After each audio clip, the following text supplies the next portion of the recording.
ഇന്ന് നമുക്കൊരു ദാൽ ഫ്രൈ ഉണ്ടാക്കിയാലോ? വളരെ ഈസി ആയിട്ട് ചെയ്യാവുന്ന ചപ്പാത്തിക്ക് പറ്റിയൊരു കറിയാണിത്. നോർത്ത് ഇന്ത്യൻ ഫ്ലേവറിലുള്ള ഒരു കറി. ഇതിന് വേണ്ടിയിട്ട് 1/2 ഗ്ലാസ് തോരപ്പരിപ്പാണ് ഞാൻ എടുത്തിരിക്കുന്നത്. ഇതിന് പകരം ചെറുപരിപ്പ് ഉപയോഗിച്ചും വേണമെങ്കിൽ ചെയ്യാം. ഇത് നല്ലപോലെ കഴുകി വൃത്തിയാക്കി കുക്കറിൽ വേവിക്കണം. കുക്കറിൽ വേവിക്കാനായിട്ട് ഞാൻ എടുത്ത് വെച്ചിട്ടുണ്ട്. 1/2 ഗ്ലാസ് വെള്ളം ഒഴിച്ചു കൊടുത്തിട്ടുണ്ട്. 1 സ്പൂൺ കൂടി ഇതുപോലെ ഇട്ട് കൊടുത്തിട്ടൊന്ന് അടപ്പടച്ചാൽ ഇത് തിളച്ച് വരുമ്പോൾ കുക്കറിലൊന്നും വീഴാതിരിക്കും. കുക്കർ ക്ലീനിങ് കുറച്ചുകൂടി ഈസിയാവും. ഇനി ഇത് അടുപ്പിലേക്ക് മാറ്റാം. പരിപ്പ് വേവുന്ന സമയം കൊണ്ട് കുറച്ച് സംഗതികൾ നമുക്കൊന്ന് അരിഞ്ഞെടുക്കാം. വളരെ കുറച്ച് സാധനങ്ങളേ ഉള്ളൂ. ഒരു സവാള, ഒരു തക്കാളി, 3 പച്ചമുളക്, ഇഞ്ചി വെളുത്തുള്ളി പേസ്റ്റ്. അത് ഞാൻ പേസ്റ്റ് തന്നെയാണ് എടുത്തിരിക്കുന്നത്. അല്ലെങ്കിൽ ഇഞ്ചിയും വെളുത്തുള്ളിയും കുറേശ്ശെ എടുക്കാം. ആദ്യം സവാള പൊടിയായി അരിയാം. ഇത് വളരെ ഈസി ആയിട്ട് ചെയ്യാവുന്ന ഒരു റെസിപ്പിയാണ്. വലിയ പരിചയമൊന്നും കുക്കിങ്ങിൽ ഇല്ലാത്തവർക്ക് പോലും ഉണ്ടാക്കാൻ പറ്റിയ ഒരു റെസിപ്പിയാണ്. ചപ്പാത്തിക്ക് പറ്റിയ കറിയാണെങ്കിൽ കൂടി അത്യാവശ്യം നമുക്കിപ്പോൾ ഈ ലോക്ക്ഡൗൺ സമയത്ത് പച്ചക്കറികൾക്കൊക്കെ ക്ഷാമം അനുഭവിക്കുന്ന സമയത്ത് ഒരു ചോറിന് പറ്റിയ കറിയായിട്ട് കൂടി നമുക്ക് ഉപയോഗിക്കാവുന്നതേ ഉള്ളൂ. പച്ചമുളക് ഞാനൊന്ന് നീളത്തിൽ കീറിയിടുകയാണ്. ഇനി തക്കാളി ഒന്ന് പൊടിയായി അരിഞ്ഞു വയ്ക്കാം. ഇഞ്ചിയും വെളുത്തുള്ളിയും പ്രത്യേകമാണ് എടുക്കുന്നതെങ്കിൽ ഒരു ചെറിയ കഷ്ണം ഇഞ്ചിയും ഒരു 3-4 അല്ലി വെളുത്തുള്ളിയും അത്രയും മതിയാവും. അത് പൊടിയായിട്ട് അരിഞ്ഞ് വേണമെങ്കിലും ഉപയോഗിക്കാം.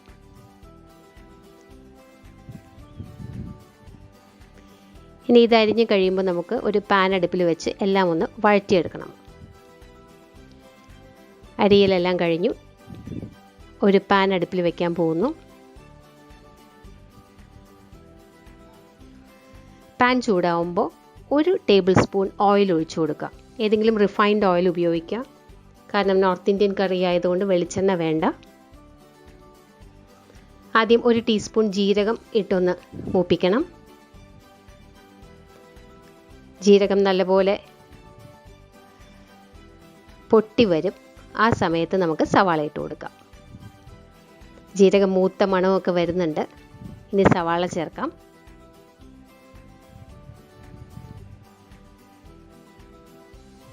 സവാളയുടെ കൂടെ തന്നെ ഞാൻ പച്ചമുളകും ഇട്ടിട്ടുണ്ട്. ഇത് രണ്ടും കൂടി നല്ലപോലെ വഴറ്റി അല്പം കഴിയുമ്പോൾ നമുക്ക് ഇഞ്ചി വെളുത്തുള്ളി പേസ്റ്റും കൂടി ചേർക്കാം. ആദ്യം സവാളയൊന്ന് വാടട്ടെ. ഇനി നമുക്ക് ഇഞ്ചി വെളുത്തുള്ളി പേസ്റ്റ് കൂടി ചേർക്കാം.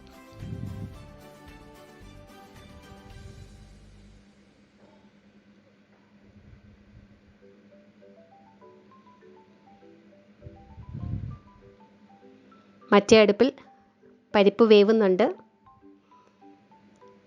വിസിലൊക്കെ വന്നു തുടങ്ങി. ഒരു 3-4 വിസിൽ വരെ വയ്ക്കാം. ഇതിപ്പോൾ 4ാമത്തെ വിസിൽ വന്നു. ഞാൻ ഗ്യാസ് ഓഫ് ചെയ്യുകയാണ്.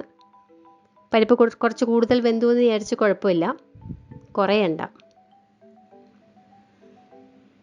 സവാള ഏതാണ്ട് ബ്രൗൺ നിറമായി തുടങ്ങി. ഈ സമയത്ത് നമുക്ക് തക്കാളിയും കൂടി ഇട്ട് കൊടുക്കാം. ഇതെല്ലാം കൂടി നല്ലപോലെ ഒന്ന് മൊരിഞ്ഞ് വരട്ടെ.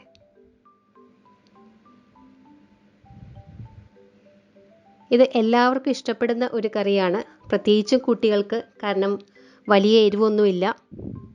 ഇപ്പം നമ്മുടെ പരിപ്പൊക്കെ വെന്തിട്ടുണ്ട്. ഇനി ഇത് നമുക്ക് ഒന്നുകൂടി ഒന്ന് ഉടച്ചു കൊടുത്തിട്ട് അടുപ്പിലേക്ക് മാറ്റാം. നമ്മൾ റെഡിയാക്കി വെച്ചിരിക്കുന്ന സവാള, തക്കാളി ആ കൂട്ടിലേക്ക് ചേർക്കാം.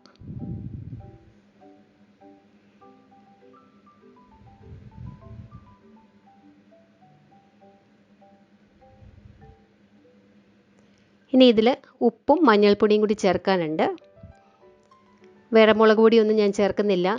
ഗരം മസാല പോലുള്ള സംഗതികളൊന്നുമില്ല. മഞ്ഞൾപ്പൊടി ചേർക്കുമ്പോഴാണ് ഇതിൻ്റെ കറക്റ്റ് കളറ് നമുക്ക് കിട്ടുക. 1/2 ടീസ്പൂൺ മഞ്ഞൾപ്പൊടി ചേർത്തിട്ടുണ്ട്. ഇനി ഇളക്കി നോക്കിയിട്ട് വല്ലാതെ കുറുകിയാണ് ഇരിക്കുന്നതെങ്കിൽ നമുക്കല്പം തിളച്ച വെള്ളം ഒഴിക്കണം. ഒരടുപ്പിൽ ഞാൻ വെള്ളം തിളയ്ക്കാൻ വെച്ചിട്ടുണ്ട്. പരിപ്പായതുകൊണ്ട് ഇരുന്നൊന്ന് കുറുകും. അപ്പോൾ അതുകൂടി മനസ്സിൽ കണ്ടിട്ട് വേണം ഇതിൽ വെള്ളം ചേർക്കാൻ.